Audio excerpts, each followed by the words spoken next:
You know, the 40s and 50s, I think, personally, was a golden time. Because of World War II, nylon got developed, fabric started being developed, sportswear, separates became the big thing that America contributed in that particular decade. The 50s was the last of the period where women were all organized, had the time to organize their life, make sure they had their gloves, their hats. People still wore hats, went to dressmakers, had fittings. But then manufacturing started to happen after World War II. We tooled up all those factories that made airplanes and tanks and started making clothing. So for me, I think that was, you know, the most monumental change, along with the development of wonderful fabrics. Very influenced, I think, by movies, in my perception anyway. You had Bridget Bardot, you had a look that came in. The style was the pussycat face and the short dress. Paco Rabanne, the boots, the white boots.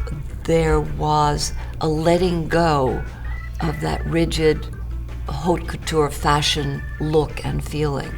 And blue jeans took over, started infiltrating, and people started working, having a longer work day.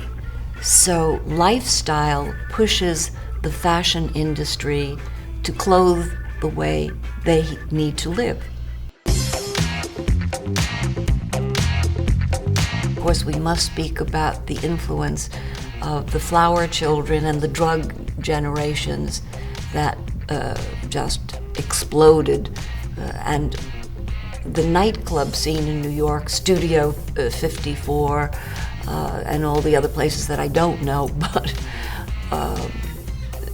there was a different kind of glamour that happened. Well, you had the simplicity and of a Halston, for instance. I think he influenced enormously American woman to be able to wear elegant clothes and not be fussy and be comfortable.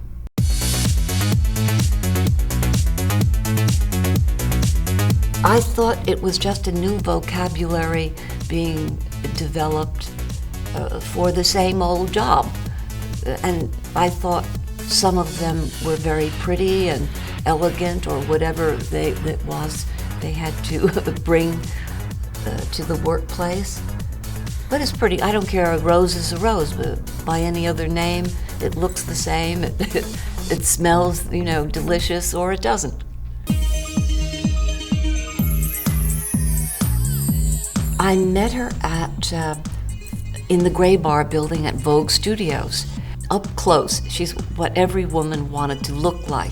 She had the littlest nose and almond-shaped eyes and the sweetest smile and straight teeth. Jeannie was such a lady and so all-American, and I remember she had the best legs I have ever seen. She was the first model who was very businesslike. She worked for a studio. She was one of the first models to have a contract. And Eileen Ford was so smart for her girls in those days. She really put modeling in the world as a real profession with a price on it that the girls deserved. We have so much going on. The store is so full of choices. I think we have wonderful, wonderful designers and manufacturing, the Gap, the Banana Republic, all the elevated sportswear. I find wonderfully suitable for the fast-paced life and also the more casual life today, because so many people work at home. the future of fashion is here to stay. As long as people are alive, as long as women are alive, they are going to be stimulated and need the stimulation of different designers to show them what they want and what they don't want. A lot of the time I'm stimulated by seeing what I don't want. But what I do want is there for me to buy at a price that I feel I can afford, that's in my budget.